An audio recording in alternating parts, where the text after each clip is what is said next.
C'est un plaisir de vous savoir que vous êtes là en train de suivre cette grande émission. Cette émission que nous avons bien sûr le réel plaisir de vous le présenter. Pour ce nouveau numéro où nous allons aborder l'actualité politique en République démocratique du Congo, où se trouverait Joseph Kabila Kabange présentement. Est-ce qu'il est toujours à Goma ou Joseph Kabila Kabange s'est déjà déplacé ou a quitté la partie est de la République démocratique du Congo? Nous allons parler de ce qui fait aujourd'hui le bruit dans les salons politiques. Remaniement, le chef d'État Félix Tshisekedi l'avait annoncé, c'était le vendredi dernier. Est-ce qu'il y a des ministres qui mériteraient d'être reconduits au sein du nouveau gouvernement ou tous les ministres doivent partir? Nous allons discuter bien sûr de l'arrivée de Félix Antoine Tshisekedi à Washington, tel que Donald Trump l'a annoncé, c'est déjà pour la semaine prochaine. Il y a une équipe d'avance qui est en route pour les États-Unis d'Amérique. Sur ce plateau, nous recevons pour vous Monsieur Alexis Chamala, qui est l'un des personnalités politiques ici en République démocratique du Congo. Il est déjà avec nous. Bienvenue à vous, Monsieur Alexis Chamala. Merci, cher ami. Merci. Voilà, c'est un plaisir encore que vous soyez parmi nous. Le chef de l'État Félix Tshisekedi est annoncé à Washington pour parachever le travail que son équipe avait déjà débuté, signature de cet accord de paix pour qu'aujourd'hui la RDC puisse retrouver cette quiétude-là. Est-ce que c'était important que Tshisekedi puisse engager le Congo sur cette voie? Bon, je vous remercie beaucoup. Avant de répondre à votre question, avant tout d'abord, vous m'avez posé une très belle question, mais avant de vous répondre à cette question, je voulais d'abord rendre les hommages par rapport à ce qui vient de se passer. Vous savez, il y a eu une grande tragédie dans notre pays. Il y a eu un crime contre l'humanité. Au niveau de la province de l'Ituri. Il y a eu 43 personnes qui ont été tuées à Komanda, en Ituri, à Komanda, par les rebelles ougandais qu'on appelle les ADF. Les ADF sont des rebelles, sont des Ougandais qui ont quitté leur pays pour venir s'installer dans notre pays, pour commettre les atrocités. Et je ne peux jamais, en tant que patriote, en tant que Congolais, je ne peux jamais commencer mon émission sans pour autant demander ne fût-ce qu'une minute de silence pour nos frères et sœurs congolais qui viennent d'être tués à l'église, dans notre église catholique bienheureuse à Noirité, à Komanda.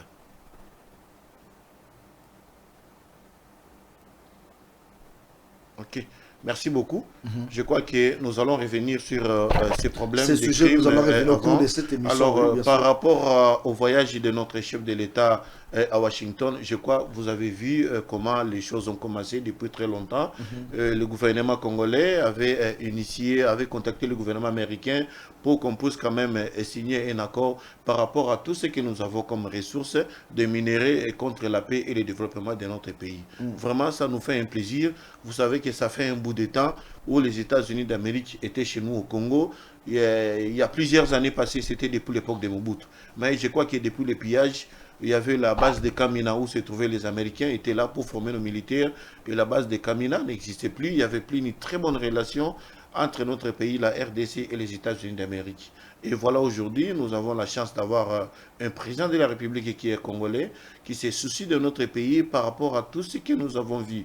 Le pillage de notre ressource par les Rwandais, par les mercenaires qui étaient à la tête de notre pays. Et voilà maintenant aujourd'hui un Congolais à la tête du pays qui se soucie par rapport à ce que nous avons. Au lieu de laisser ces étrangers et ces rebelles piller nos ressources, mieux vaut chercher à exploiter ça dans un bon sens, qui est quand même une bonne chaîne de commandement, que nous puissions quand même vendre nos minéraux et que nous puissions avoir de l'argent qui pourra nous aider à se développer et puis à nous sécuriser. Et par rapport à ce que nous avons connu comme atrocité pendant plus ou moins 31 ans dans notre pays, vous avez vu le président Donald Trump, que moi j'ai dit même qu'il est très content, je l'ai vu, je l'ai suivi même avant-hier et hier à l'Écosse. Il a dit, le peuple congolais même, le président Tshisekedi même, et puis je vais les recevoir avec le président rwandais à Washington pour signer un accord de paix. Vraiment, ça sera un plaisir pour nous. Et puis après cet accord de paix devant le président Trump, il y aura un accord bilatéral entre la RDC et le Washington, accord minéré contre la paix et le développement de notre pays. Vraiment, c'est un plaisir pour nous tous les Congolais. Mon cher, vous savez, sans la paix, on ne peut pas développer le pays. En chaque moment que notre pays voulait prendre un élan, il y a toujours une guerre qui s'impose. Donc je crois que maintenant là, travailler avec la première grande puissance mondiale, ça sera vraiment un avantage pour notre pays. Vous parlez que la République démocratique du Congo était dirigée par le mercenaire au sommet de l'État, sans citer les noms. C'est aussi un sujet que nous allons peut-être aborder. C'est qui ces mercenaires-là qui a dirigé ces pays pendant un temps? Nous savons que pendant toute cette période, la RDC était dirigée par les vrais Congolais. Je pense que vous allez nous prouver le contraire. Et puis vous avez soulevé un point. Vous dites que Félix Tshisekedi a proposé aux Américains que nous puissions travailler en collaboration pour l'exploitation de nos minéraux. C'est pendant l'opposition. Pas plus tard, hier, j'ai suivi Barnabé Kikaya, l'un des conseillers de Joseph Kabila Kabange, dans un tribune qui disait Félix Tshisekedi n'a fait que brader le minerai de la République démocratique du Congo pour son pouvoir. Félix Tshisekedi aujourd'hui vend le minerai de la RDC gratuitement aux Américains pour se maintenir au pouvoir, puisque on est sans ignorer que le M23 faisait déjà pression sur le pouvoir de Kinshasa. Cher ami, sincèrement, je respecte beaucoup M. Kikaya Bin Karoub, qui est un aîné politique, mais je vous dis sincèrement, de la façon dont ils ont géré ces pays, Kikaya Bin Karoub, ce n'est plus quelqu'un qui peut ouvrir sa bouche et parler de l'ère des Congo. Quand j'ai parlé des mercenaires, mais ils ont utilisé le minerai du Congo aux intérêts de qui? Kikaya Bin Karoub est son maître. Ils ont utilisé les minéraux du Congo pour l'intérêt des Rwandais. Allez aujourd'hui à Roubaïa, c'est ce qui se passe à Roubaïa. Vous venez de suivre les rapports des Nations Unies. Avant, il y a 4 jours passés ici, ils ont démontré comment les Rwandais, les Kagame, les Kagame et son groupe, comment ils sont en train de piller nos ressources. Pendant plus de 18 ans que Kabila était au pouvoir, avec Kikaya Bin Karouvi, les Congolais ont bénéficié de quoi de ces minéraux? Nous, les Congolais, nous avons bénéficié de quoi? Ce sont eux qui ont bradé les minéraux. Ils ont bradé nos minéraux chez les Chinois. Si vous allez aujourd'hui là-bas, vous allez au Katanga, partout vous allez même au Kasaï. Les Chinois sont partout, en train de voler nos minéraux, en train de piller nos minéraux. Les contrats que Kabila avait signés, les contrats Sicomine avec la Chine, qu'est-ce que ça a donné aux Congolais? Le boulevard triomphal, 1 kilomètre qui allait coûter peut-être $1 million, la facture était de 30 millions de dollars. L'hôpital des cinquantenaires, la facture était de combien? La relation sino-congolaise, les Congolais ont bénéficié de quoi? De rien. Mais c'est Kikaya Bin Karoub et son régime qui ont bradé les minéraux du Congo. Cher ami, des fois il y a des choses qu'il ne faut pas blaguer. Il y a des gens qui blaguent, qui pensent que ces pays leur appartenaient. Ces pays appartiennent à personne. Ces pays appartiennent à nous tous. Nous qui sommes Congolais. On n'est pas venus pour accompagner Kabila.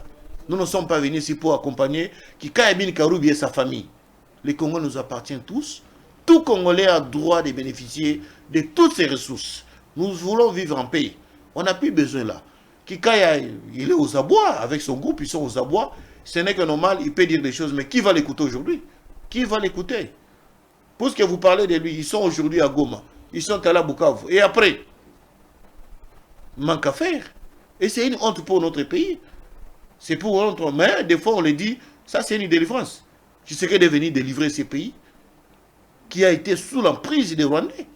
Sous l'emprise de Kagame. Kagame a dirigé ces pays pendant plus de 30 ans, cher ami. Pendant, moi je vais dire même pendant plus de 22 ans. Diriger les pays. Kagame a dirigé ces pays. Au moment où il y avait Joseph Kabila comme président. Je vous dis que mais Kabila est qui? Kabila c'est le représentant de Kagame. Quand vous voyez Kabila, vous voyez Kagame. Il est allé à Goma, il a pris quelle route? Il a pris quelle voie? Il est passé par les Rwandais. Kabila a fait la guerre ici au M23, Kabila n'était pas... Une guerre des semblants, une guerre des semblants. Et tous ces gens-là qui ont fini cette guerre du M23 sont où? Le général Baouma est où? Qui l'a tué? Mamadou Ndala est où? Qui l'a tué? Qui a tué Mamadou Ndala? Le général Bouzamabe est où? Qui l'a tué? Vous voulez accuser Kabila d'avoir... il est responsable, c'est lui. Kabila n'est pas congolais. Il n'y a plus question de parler. Kabila, c'est le représentant de Kagame. Il était là, à la tête de notre pays, pour remplir les missions de Kagame. Point barre. Cependant, il a été identifié lors du procès de Kabila ici, il y a quelques jours passés, à la haute cour militaire. Il était identifié en tant que Congolais, mais quand vous dites qu'il n'est pas Congolais... Ce n'est pas la cour militaire, ce n'est pas la cour militaire qui identifie Kabila, qui va donner la nationalité à Kabila, non. La cour n'a fait que citer la nationalité que Kabila porte. Même vous aujourd'hui, je peux adopter un enfant aujourd'hui. Moi, si j'adopte un enfant, je vais lui donner le nom que je veux. Nos amis, nos frères qui sont en Europe, aux États-Unis, en Amérique, tu peux être, je suis Tchamal aujourd'hui, mais en Europe, je porte le nom d'une autre personne. Ça arrive. Ce n'est pas la haute cour militaire qui lui a attribué ce nom. C'est le nom qui a demandé qu'on lui donne ce nom. Le prof Ngoïmou Kena est là. Père son âme, il est parti. Le vieux n'a pas voulu mourir avec ces problèmes. Le vieux Ngoïmou Kena, le prof Ngoïmou Kena, Père son âme, il a délivré le Congo. Il a dénoncé. Il a fait tout un livre par rapport à l'identité de Kabila. Il a dit comment il a donné l'identité de Kabila. Comment Kabila lui a demandé plutôt de lui donner l'identité congolaise. Ce n'est pas à la cour militaire de parler de l'usurpation de l'identité. Là, c'est un problème qui concerne les ministères publics. Le ministère public saura peut-être dans les audiences qui viennent ou peut-être ailleurs comment parler de l'usurpation de l'identité. Là, ce n'est même pas moi qui parle. Moi, je suis en train de relater, de dire ce que les plus proches collaborateurs de Joseph Kabila ont dit. Le pauvre Ngoïmou qui a dit, vous voulez dire quoi? Les députés européens belges, ils ont témoigné. Nous avons pris Kabila comme c'était un Rwandais, nous nous avons mis à la tête du pays parce qu'il va exécuter tout ce que nous allons dire. Bin Karoubi n'a-t-il pas raison de dire qu'aujourd'hui, il faut que Tshisekedi organise un dialogue inclusif, un dialogue où on verrait Joseph Kabila Kabange, Bin Karoubi est derrière Kabila pour sa poche, c'est tout. Ce n'est pas quelqu'un pour prier pour l'intérêt du Congo. Il est derrière Kabila pour l'intérêt de sa poche. C'est pas pour l'intérêt Non, c'est pas pour l'intérêt du Congo. Hier, Joseph Kabila nous avait dit quoi? Le plus grand mauvais souvenir de ma vie, au moment où j'étais au pouvoir, c'est de signer l'accord avec le M23. Mais aujourd'hui, c'est le même Kika Bin Karoub que vous êtes en train de dire, qui nous dit que non, les ambitions du M23 et du PPRD sont les mêmes. C'est quelqu'un qui nous a dit ça. Non, il va délivrer. Leur ambition, c'est de délivrer la population qui est en train de souffrir. Non, c'est de tuer la population, c'est de tuer, de massacrer la population. Mais ils ont dit que la population. Mais qu'est-ce que le M23 fait, cher ami? Quelle est la mission des Rwandais et des M23? C'est de tuer les Congolais à l'est, du nord et du sud Kivu. C'est pas pour la de torturer la population congolaise. Mais la vie de la population du nord et du sud Kivu, avant l'arrivée des rebelles rwandais et du M23, et celle d'aujourd'hui, la vie est la même. Mais c'est la souffrance, c'est la misère. C'est l'enfer aujourd'hui à Goma. Nos amis de Goma souffrent aujourd'hui. Nos amis des autres qui sont en train de vivre l'enfer aujourd'hui.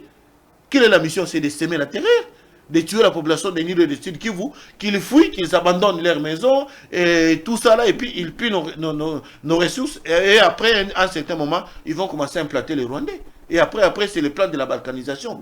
Heureusement, Dieu est grand, le peuple congolais reste toujours attaché à sa patrie. Cette mission diabolique de Rwandais et de Joseph Kabila ne se réalisera jamais dans notre pays. La RD Congo restera toujours une et indivisible. 7 ans après son départ du pouvoir, Joseph Kabila Kabange est toujours à la une. Tout le monde parle de Kabila, tout le monde parle de Kabila. Mais est-ce que ce n'est pas une façon aussi de se cacher derrière ce nom-là, puisque sur terrain, rien ne marche? Félix Tshisekedi qui prend même le temps de nommer les anciens collaborateurs de Joseph Kabila Kabange, même dans le gouvernement, dans les institutions. Aujourd'hui, c'est plus l'église Philadelphie qui est à la une par rapport à vous, partenaires de Tshisekedi. Vous ne sentez pas que quelque part, c'est comme si Tshisekedi n'a pas confiance en vous? Cher ami, ne dites pas que Kabila a quitté le pouvoir. Kabila a été chassé du pouvoir.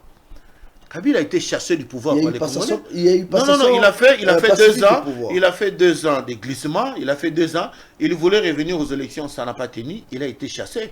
Ne pensez pas que toutes les manifestations qui ont été, si vous vous rappelez très bien, toutes les manifestations contre le pouvoir de Kabila qui étaient organisées chaque dimanche dans les églises catholiques. Mais ce sont les combattants, c'était les militants de l'UDPS qui venaient dans les églises pour manifester. Vous comprenez un peu? On fait la politique pour servir la nation et non pas pour servir les individus. Certes, oui, vous dites que non, certains qui ont travaillé avec Kabila, aujourd'hui sont avec Tshisekedi. Mais où est le mal, cher ami? Moi, j'ai suivi mes idées. J'ai suivi le prof, j'ai suivi M. Atondo Diongo, c'est l'un des plus proches de Joseph Kabila. J'ai suivi le sénateur Echio Kitundu. J'ai suivi les profs Lumano.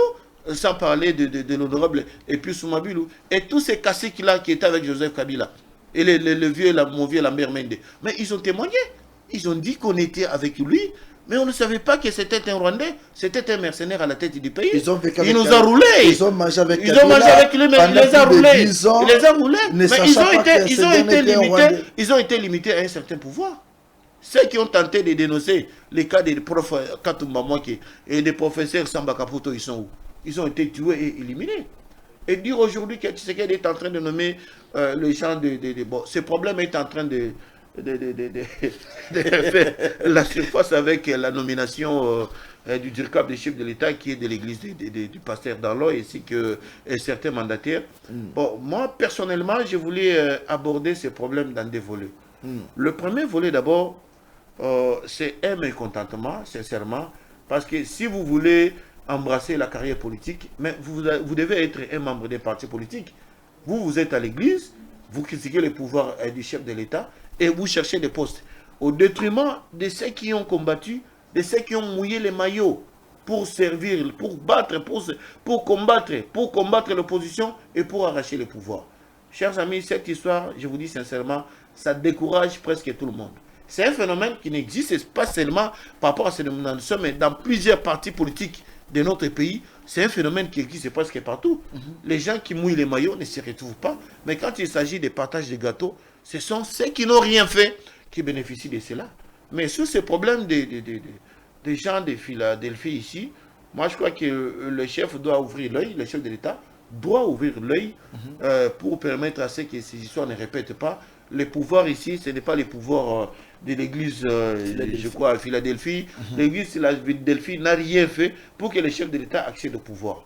Quand les combattants étaient dans la rue, en train de se battre, en train d'attaquer, de faire des marches et tout ça, là, des Rossi Moukeni, quand ils étaient tués, il n'y avait aucun fidèle de l'église de Philadelphie qui était dans la rue pour réclamer le pouvoir, pour dénoncer de tous les mal qui se faisaient dans notre pays. En tout cas, pour cette histoire, ça doit prendre fin parce que si ça continue comme ça, là, je crois que les amis pourront peut-être laver les mains et puis laisser l'Église diriger ce pays et puis ça sera une catastrophe.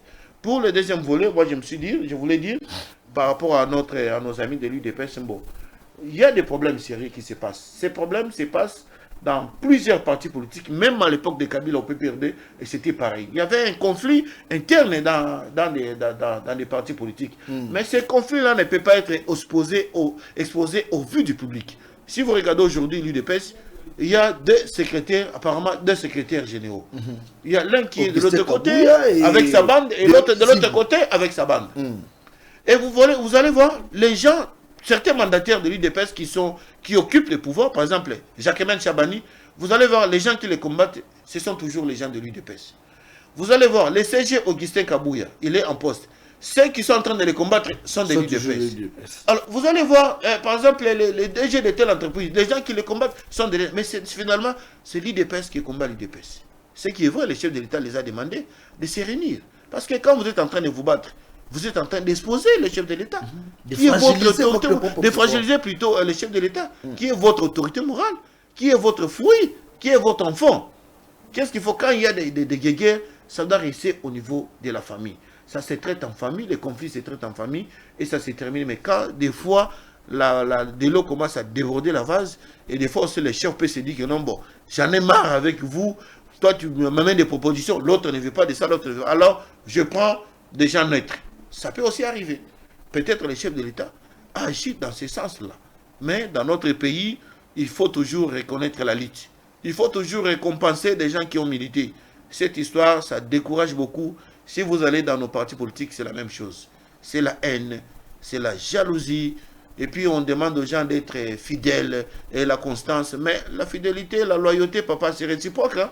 Ce n'est pas seulement les subalternes qui doivent toujours être loyaux envers vous. Vous devez aussi faire la même chose. Quand les subalternes sont là en train de vous soutenir et qu'ils voient quand les fruits sont mis, au lieu qu'ils mangent avec vous, vous prenez ça pour vous donner aux gens de vos familles, aux gens de vos églises et puis ça crée des problèmes. Donc, ce qu'il faut savoir, nous pouvons aujourd'hui peut-être commettre des petites erreurs, mais demain, il y a toujours un temps pour les corriger.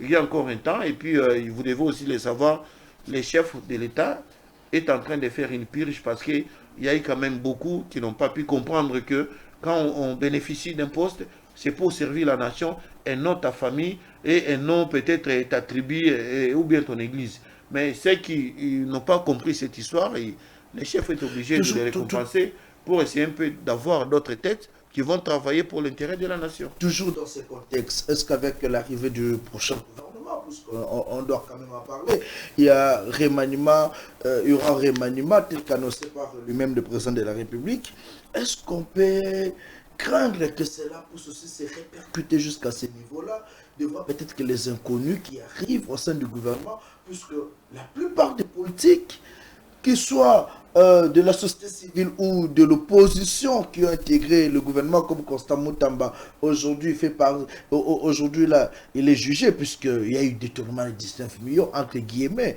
puisque le procès est en cours. Il y a ceux qui ont commencé avec lui, cette majorité, mais les bilans sur terrain, c'est négatif. Est-ce que Félix Tshisekedi ne peut pas chercher à voir ailleurs pour nommer les personnes qui peuvent aider à réussir son mandat? Bon, c'est ça, mon cher, pour servir la nation, il ne suffit pas seulement d'être membre d'un parti politique. Tous les ministres qui sont au gouvernement, ils ne sont pas issus des partis politiques. Nous sommes la République démocratique du Congo, avec une superficie de plus de 2 300 000, avec un nombre d'habitants de plus de 100 millions. Nous avons beaucoup d'intellectuels dans notre pays, en commençant par vous-même. Vous avez aussi les profils d'être un ministre. Alors ne pensez pas que si on a 50 ou 30 ministres pour dire que non, les chefs de l'État doivent commettre une erreur. Non, il y a des conditions pour devenir ministre. Il y a des conditions, même moi j'ai les profils. Mais ça dépend de la volonté, soit de votre chef, de votre regroupement ou parti politique qui a plusieurs histoires, mais pour servir la nation, il ne suffit pas seulement d'être ministre. Pour servir la nation, on peut servir la nation partout là où vous êtes. Vous savez, nous, vous avez vu, depuis qu'on a pris Goma par les Rwandais et Bukavu, vous avez vu comment nous nous sommes mobilisés. Vous avez vu mes images. Mais j'ai parlé, j'ai dénoncé. Il y en a certains qui m'ont dit, mais vous n'avez pas peur. Moi, j'ai fait pour ma nation, je défends ma nation. Mais beaucoup de positions hyper. Mais non, nous souhaitons bonne chance à tous ceux qui seront dans les gouvernements qui vont sortir dans les heures qui suivent ici et qu'ils travaillent aussi pour l'intérêt de la nation. Il faut souhaiter la bonne chance. Il y a des ministres qui ont bien travaillé. Vous avez parlé de Moutamba. Mais Moutamba, parmi le distingué du gouvernement siminois, si on parlait parmi les 2 ministres qui ont mieux travaillé, si vous me demandez le nom, je vais vous citer le nom de Moutamba et le nom de Madame Thérèse Kaikwamba.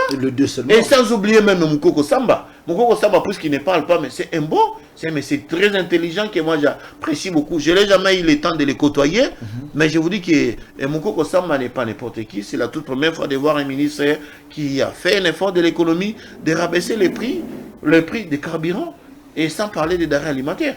Moukoko Samba n'est pas n'importe qui. Et puis, ce que Kaikwamba fait, je ne sais pas, c'est pas démontré. Là, c'est tout le monde qui connaît. Moutamba est victime de son âge. Vous savez, de son âge ou de son âge? Il y a des choses que moi je vais dire ici, les gens risquent d'aller interpréter que non, Tchamala, ça l'émission, boire au jeton. Non, il y en a des gens qui sont déjà à l'âge de la retraite. Ce qu'on appelle des vétérans.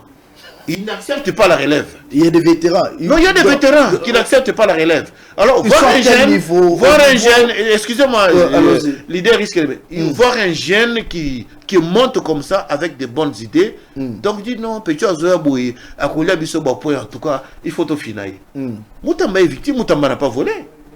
Moutamba n'a pas volé, mon cher. Il y a des ministres, il y a des ceux qui ont fait des dégâts, il y a des ceux qui ont volé, mais ils ne sont pas inquiétés, ils sont à l'aise. Le point, c'est que Moutamba fait beaucoup. C'est le tout premier ministre au niveau des ministères de la Justice qu'il fasse ce qu'il a fait là. Aucun ministre n'a fait de preuves comme Moutamba dans ses ministères. C'est la haine et la jalousie. Ils ont fait un complot contre lui pour le diminuer. Mais Dieu est avec lui. Nous, la jeunesse, nous soutenons Moutamba. Et nous demandons au chef de l'État de nommer même 20 Moutamba dans ce gouvernement. Des Moutamba sont là. Nous tous ici, des Tchamala. Il faut nommer, il faut donner le pouvoir aux jeunes qui sont dynamiques. Nous avons aussi certains vieux qui sont dynamiques qui sont là. Mais ils sont à compter au bout des doigts. Je n'ai pas dit que non, qu'on nomme seulement des jeunes, non. On a aussi des vieux, mais qui ont un esprit de la jeunesse. Qui travaillent pour l'intérêt de la nation, ils sont là. Vous comprenez? Moutamba est victime. Moutamba n'a rien fait. Moutamba n'a pas volé. L'argent est là. Moutamba est victime de la haine par rapport à ce qu'il a fait. À tous ceux qui ont pris les armes pour notre pays, ils ont mis un paquet pour détruire Moutamba. Il est victime de ça. Et nous interpellons les chefs de l'État de voir clair sur cette histoire. Il y a un complot qui a été fait contre Moutamba. Moutamba doit être libre et puis nous sommes contre ces procès-là. Et nous voulons que Moutamba aussi soit parmi les ministres de ce gouvernement. Qu'il revienne à son poste de ministre de la Justice. Mais au moment où il est en plein procès, vous voulez qu'il soit nommé comme ministre de la Justice? Oui, le Congo a besoin de lui, papa. Moutamba n'a pas volé. Moutamba n'a pas volé, qu'on nous laisse tranquille. Ça, c'est une distraction. Les gens qui ont volé, qui ont détourné l'argent, sont libres en train de circuler. Qu'ils méritent même d'être arrêtés. Nous souhaitons bonne chance à tous ceux qui vont travailler dans ce gouvernement. Les aventures doivent prendre fin. Nous voulons laisser un héritage à nos enfants et que si vous n'êtes pas là aujourd'hui, que vos enfants et vos petits-fils et les autres parlent quand même que non. Voilà les grands-pères de tel, voilà les papas de tel, fut un ministre, mais voilà les prouesses qu'il a fait. Qu'on ne dise pas que notre ministre, c'est une honte et mauvais souvenir pour votre vie et la vie de vos enfants et derrière vos petits-fils. Voilà, nous allons continuer cette émission. Nous allons prendre de ce qui s'est passé à Komanda, où nous avons vu plusieurs, la population congolaise, plusieurs Congolais, 43, au nombre de 43, perdre leur vie comme ça suite aux atrocités des ADF. Vous avez soulevé ce point-là au début de cette émission. Nous avons vu la SENCO condamner le gouvernement congolais de ne pas protéger cette population. Et la SENCO dit, pour résoudre toutes ces crises, il nous faut un dialogue inclusif, même avec ceux qui ont pris les armes, peu importe comment vous pouvez les considérer. Comment jugez-vous cette sortie médiatique, une fois de plus, de la SENCO? C'est un regret. Une sortie médiatique ratée. Et surtout quand ça sort de la bouche des Cholé ou des Mouteba et de leur papa, les cardinals que je respecte, mais je regrette. Vous êtes catholique, hein? Je suis catholique 100%, papa. Je suis catholique, je suis à Bougaza. Je ne suis pas n'importe qui. Je suis dirigeant de la chorale française. Dans la paroisse là où je suis. Mais je regrette les cardinals Maloula. Les cardinals Maloula n'avaient pas fait la guerre contre une tribu. Les cardinals avaient fait peut-être une opposition, mais pas peut-être avec des histoires qui Mobutu avait fait, par exemple, par rapport au nom, recours à l'authenticité, que Maloula était contre ça, beaucoup d'histoires. Aujourd'hui, Maloula n'est pas là, mais on parle de Maloula. Maloula a laissé des œuvres qui parlent aujourd'hui, que même notre actuel cardinal bénéficie d'un pourcentage. Je vous l'ai dit. Mais nous regrettons. Si vous regardez la déclaration de l'Union européenne, la déclaration des Nations Unies, mais c'est au contraire de la SENCO. Ils ont condamné ces crimes contre l'humanité. Ils ont parlé d'un crime contre l'humanité. Aux États-Unis, on tue les gens. Chaque jour, on tue les gens aux États-Unis. Il y a des inondations, des catastrophes aux États-Unis d'Amérique. En France, il y a des crimes, on tue les gens. Vous avez déjà entendu la voix, si c'est de la SENCO de la France, ou une conférence, ou bien un groupe des évêques qui se soulève contre les pouvoirs de Macron. Il y a eu les syndicalistes et les mouvements CGT. Ils ont fait la grève en France pendant au moins 3 mois. Vous avez entendu la voix d'un seul évêque de la France ou d'un cardinal en France condamner le pouvoir de Macron? Aucune fois. Aucune fois. Mais c'est la honte pour ce que la SENCO fait. Si aujourd'hui vous regardez le langage de la SENCO, le langage de Joseph Kabila, PPRD, M23, AFC et du Rwanda, c'est le même langage. C'est la haine que les Mouteba et les Cholé ont contre Tshisekedi. Rien que parce que Tshisekedi est Louba. Ces gens-là n'aiment pas les Louba. Ils n'aiment pas Tshisekedi rien que parce qu'il est Louba. Va demander à Mouteba et à Cholé, autour d'eux, il y a combien de Kassans qu'ils ont nommés? Au niveau même de la Chirurgie de Kinshasa. S'il y a combien de Kassans qui sont nommés? Ce sont des tribalistes. C'est une honte. D'ailleurs, moi je me dis, hein, ces gens ont la chance parce que, bon, Tshisekedi c'est un bon monsieur. Le chef de l'État, c'est un démocrate. Mais Hermoropé, chef de l'État qui est démocratie, on peut les gâter. Hein. Chef de l'État, vous êtes un Quinois. Hein. Vous êtes un Quinois. Qui démocrate, c'est les gâtés. Bissota, Badjouja, Yosa Djouja. Votre esprit. Mouteba doit aller au Rwanda. Bakotina Goma, Bakina Rebelle. Et puis il a l'audace de dire que non, nous avons été logés dans des très beaux hôtels du Rwanda. Nous sommes financés par Kagame. Des gens qui complotent pour notre pays. Ces gens se sont moqués de morts. Les gens sont morts au nord et au sud Kivu. Les M23 massacraient les gens au nord et au sud Kivu. La communauté internationale s'est soulevée. Il y a eu des réunions, des conférences, des comités internationaux des droits de l'homme, des organisations internationales ont dénoncé les massacres au nord Kivu. Chole sera là-bas avec son frère et son ami Mouteba, avec un sourire. Tina Dikosi. Que non, ils étaient très contents. Ils sont moqués même des morts, sans même dénoncer des morts, sans même condamner des gens qu'on a tués là-bas. Aujourd'hui, on tue des gens encore dans notre église catholique. Bienheureux en réalité. Il y avait d'abord un silence total. Ils n'ont rien dit. Depuis avant-hier, hier, ils n'ont rien dit. Après là, ils ont maintenant commencé à chercher. Qu'est-ce qu'on doit dire? Tolo Banini, Toloba Boye, le gouvernement est irresponsable de sécuriser. Mais elle se promène avec des policiers. Les policiers là sont payés par qui? Par les gouvernements. Mais c'est une honte pour cette histoire de la Senko. Je me demande si c'est un parti politique ou bien c'est peut-être un groupe des évêques. Et puis, je vous dis, cette histoire de Senko est divisée. Ce n'est pas tous les évêques qui sont derrière. Oh, ce n'est pas tous les évêques. Il y a une division. Il y a une division. Chaque évêque est dans son coin, il fait son histoire. Mouteba n'a pas été élu. Mouteba corrompu, c'est Moïse Katumbi qui lui a donné l'argent pour corrompre, afin qu'il soit le président de la Sénégal. Je vous fais une révélation. Il y a eu une révélation. Je vous dis, hein, si vous regardez un prêtre qui est animé de l'esprit saint, écoutez-moi, si vous voyez un homme à soutane, qui est inspiré d'un esprit saint, qui est inspiré de Dieu, quelqu'un qui est consacré, qui a un esprit saint en lui, même quand il prêche, quand il parle, vous sentez qu'il y a un esprit saint qui sort de lui. Vous sentez que c'est un Dieu qui agit à cet homme-là. Mais quand vous voyez quelqu'un qui parle, vous regardez sa figure, vous voyez la haine devant lui là. Vous savez que celui-là, c'est un envoyé du diable. Ce n'est pas un envoyé de Dieu, c'est un envoyé du diable qui s'est transformé en soutane pour tromper les gens. L'avocat du diable, c'est qui? Mais ils sont connus, papa. Je dois encore vous citer le nom. Ceux qui se moquent de tous nos amis, nos frères qui sont morts à Goma, ce sont là les frères des avocats du diable. Ceux qui coalisent avec les Rwandais pour renverser le pouvoir à Kinshasa. Et ce sont là les ennemis du pays. Ceux qui disent que non, on invite notre cardinal dans un forum international sur l'environnement. Papa, parlez de l'environnement, un professeur d'université. Pour les sujets qui concernent l'environnement, au lieu de parler de l'environnement, non, les Congolais et les Rwandais se battent. Moi, je viens, comme je suis première puissance mondiale, je m'impose à vous là, vous cessez la guerre, vous me donnez les minéraux et moi je vous donne. Donc, même vous là, les cardinals, donc vous voulez à ce que nos minéraux soient continuent toujours à être pillés comme les Rwandais font aujourd'hui, au lieu que nous puissions commencer à vendre ça à la grande puissance mondiale. Mais ça, c'est quelle réflexion? Cholet, Ambongo, disons la Senko, ils ont toujours défendu les intérêts. C'est la honte. C'est la honte. C'est une conférence de médiocres. Ils ont toujours Comme avait dit, je vous dis que cette histoire, c'est une conférence de médiocres, mon cher. Parlez-moi des histoires très importantes de notre pays.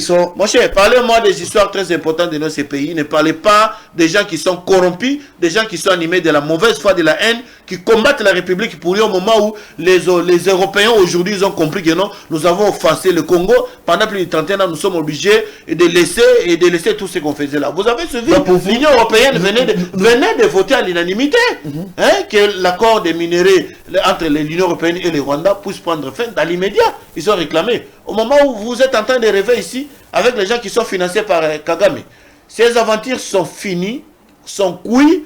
Tout ce qu'Ambongo va parler aujourd'hui, même Mouteba ou soit leur ami Lachole, c'est nul et sans effet. Ça n'a plus de valeur. Aujourd'hui, là, ils peuvent encore demander aux gens de sortir dans la rue. Qui va sortir dans la rue? Pacte social. C'est un pacte diabolique contre la République démocratique du Congo. C'est un pacte diabolique pour détruire le Congo, pour donner les minéraux de Congo aux Rwandais. Ce pacte-là. Donc, si je comprends bien vos propos, aujourd'hui, l'idée d'un dialogue format Senko-SCC, c'est à rejeter. C'est pour balkaniser le pays. C'est pour balkaniser le Congo, donner le Congo rwandais. C'est ça le plan. C'est pas pour la paix dans... C'est pour donner les minéraux au Congo. C'est un pacte diabolique. Et ça ne restera jamais, il n'y aura jamais de dialogue. Il n'y aura pas de dialogue. Tout ce qui se passe à Doha là, tout ce que vous voyez maintenant là, c'est la formalité, papa. Vous n'avez pas suivi Trump. Trump ne parle que de la RDC. Il parle que non, j'ai mis fin à la guerre en RDC. On doit me donner le prix Nobel de la paix. On doit me le compenser avec le prix Nobel de la paix. Au Congo, on a tué des gens au Congo. Quand on parle on a tué des gens au Congo, qui a tué? Il a dit c'est Kagame. Kagame a tué les gens au Congo. Il a dit on a tué les gens avec des machettes. Qui a tué avec des machettes au Congo? Mais c'est Kagame. Là, c'est la diplomatie. Attention, les Américains ont déjà un plan. Ils ont déjà un plan. Et vous allez voir ce qui va arriver dans les jours qui viennent ici. Vous allez voir. Monsieur Alexis Tchamala, on continue. Il nous reste quelques bonnes minutes avec cette émission, mais nous apprenons il y a quelques minutes là Le M23 continue à gagner du terrain. Ils ont récupéré 2 villages aujourd'hui, malgré la signature de cet accord de paix. Et le M23, nous avons suivi l'un des porte-parole de cette organisation qui dit, jusque-là, le Kinshasa n'a pas encore libéré nos prisonniers politiques pour que nous puissions nous retirer. Est-ce que ce n'est pas Kinshasa qui bloquerait l'avancement de l'engagement signé à Doha? Mais quand vous avez suivi ces protocoles qu'ils ont signés à Doha, il y a quelque part où on a écrit que non, le gouvernement de la RDC doit libérer les rebelles qu'on a arrêtés. Et puis après avoir libéré les rebelles, et puis on doit continuer les processus. Non, ils veulent voir la volonté.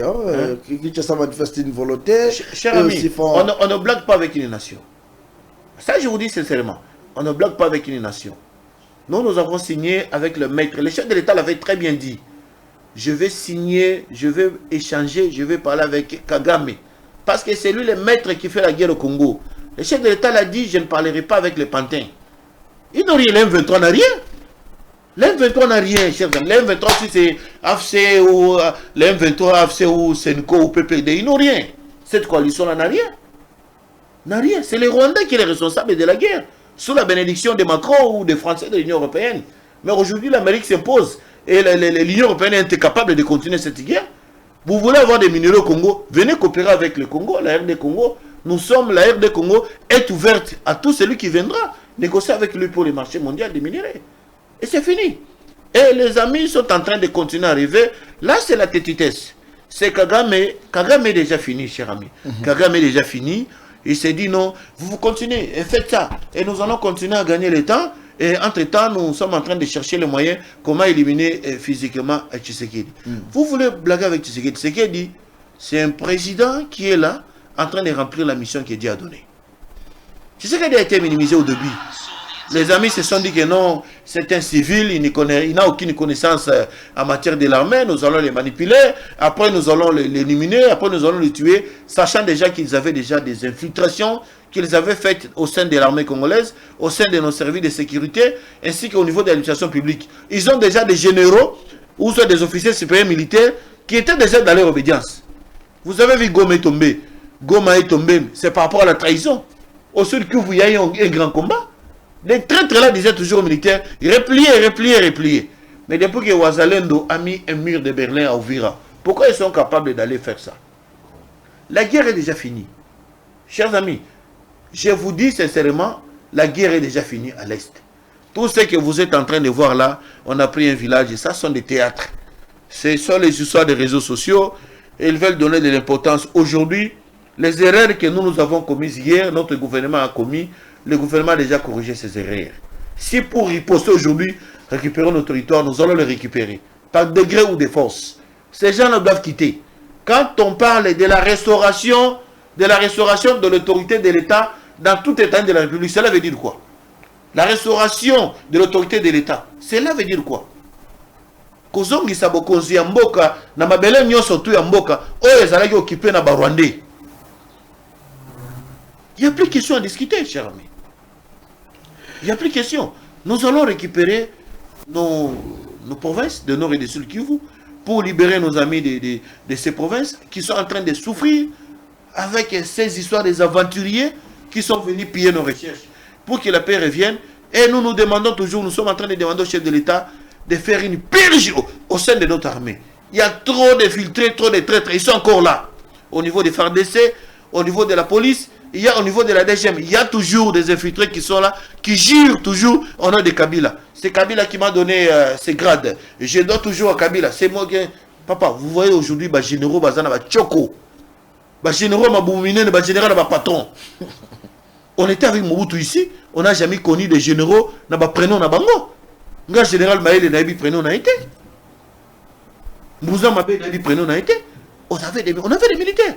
Mais aujourd'hui, un civil, quelqu'un qui n'a pas de grade, il intègre une armée, il devient général. Un caporal au Rwanda, on l'intègre dans notre armée, il devient général. Mais il doit travailler pour l'intérêt de qui? Des traîtres.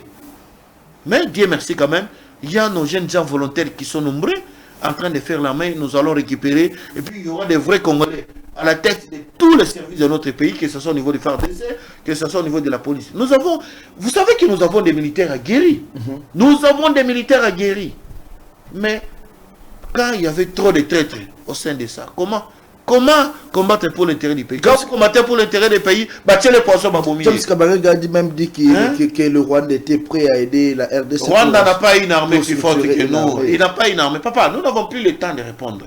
Vous voyez, tout ce qu'ils ont fait là, c'est fini. Il n'y a pas un pouvoir éternel au monde. Vous avez vu Kadhafi a fait combien d'années? Il est où? Saddam Hussein a fait où?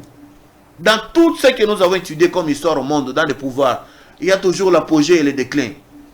Les pouvoirs viennent toujours de Dieu. Il n'y a pas un pouvoir qui est éternel au monde. Vous montez, à un certain moment, vous allez chuter. Qui croyait aujourd'hui Kabila Rose à l'Ambéa? Kabila Ambéa. Ancien président africain, ancien président africain, Catherine Samba Panza de la Centrafrique et l'autre de l'Éthiopie. Mais dans une mission de paix confiée par l'Union africaine, les autres ont des missions à niveau il y a Nations Unies. Mais le nôtre est un rebelle. Il a fait des consultations en Goma là-bas. Aussi, ça aboutit à quoi? Kabila est protégé par des militaires rwandais. Il se promène avec des militaires rwandais, papa. Mais vous savez, c'est grave. Hein? Et ça, on a au bas moi si. Vous savez, moi, si on a 24 ans, on découvre qu'il y a de la randoki. Mais c'est ce que nous vivons aujourd'hui. On les bat le coup. Kabila a détruit la jeunesse. Koulouna, on parle de Koulouna aujourd'hui. C'est Kabila. La société, non, c'est l'État. Bomi. Papa, j'ai vu Jean-Claude Damuso, Oya Ogaman. Moi, na Damuso, na soyi na yeme, na okina ma ina misu pasi. Talande doande kulia babilo ka Damuso, wana boka oyo. Kabila bomi Damuso. Ache eloko ya moi si na iwana soki égal. Ou ba tout Kabiso ba plus soki à combien? C'est bien ça tuer le pays. Regardez Jekamine. Ba par non ande pas dans sa Jekamine et Tekami. Il a tué qu'est-ce que nous avons comme souvenir aujourd'hui au Congo? Qu'est-ce que nous gardons comme souvenir après 22 années Kabila? Je pense que nous allons revenir sur plusieurs sujets encore avec vous, monsieur Alexis Djamala, mais nous chutons avec cette question, puisque nous sommes en direct, nous devons quand même respecter le temps. Il y a ceux qui nous posent la question, monsieur Alexis Djamala, pouvez-nous confirmer qu'en 2028, il y aura les élections, il n'y aura pas une transition, pas question de modification de la Constitution? Je ne suis pas le président de la CENI pour vous affirmer. C'est le président de la CENI qui publie le calendrier. Il avait déjà publié les calendriers. On a tous suivi les calendriers. Alors, vous voulez que moi je dise quoi au contraire par rapport à ce que le président de la CENI a publié? Vous avez eu à défendre l'idée du changement de la Constitution. Voilà pourquoi je vous pose cette question. Chers amis, vous pensez cette idée-là est vous pensez faire la guerre à Tshisekedi pour qu'il ne fasse rien à la fin de son mandat pour dire que non, voilà, Tshisekedi n'a rien fait, et voilà, Tshisekedi n'a rien fait, et voilà, maintenant, il a fait des mandats, c'est fini, Tshisekedi va partir. Papa, tout ce que ce monsieur est en train de faire pour l'intérêt de notre pays, pour récupérer l'intégrité territoriale de notre pays, tout le mal qu'on a fait aux Congolais, Tshisekedi est en train de nous libérer, vous voulez le mettre à l'écart pour dire quoi que non, voilà, Tshisekedi a fait, papa. Vous n'avez pas qu'il a travaillé. Donc, il doit encore que rester. je vous parle de réalisation, de ce que Fathi a fait. Il doit encore rester. Les Congolais, nous avons encore besoin de Fathi. Nous avons besoin de Fathi. Sommes... Même aux États-Unis d'Amérique, vous avez vu, il y a un sénateur qui a fait une proposition de loi au niveau du Sénat pour que Trump soit encore candidat dans les mandats qui viennent. Chaque pays a sa constitution. Si nous, les Congolais, nous disons que non, nous avons encore besoin de Fathi. Mais c'est le peuple qui va décider.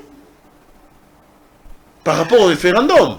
Merci beaucoup. Nous avons besoin de quelqu'un qui maîtrise le pays, qui aime le pays, qui est congolais, qu'on connaît une adresse, un Congolais qui a une adresse, qu'on connaît son grand frère, qu'on connaît ses frères, qu'on connaît ses parents, qu'on connaît ses cousins, on connaît ses oncles.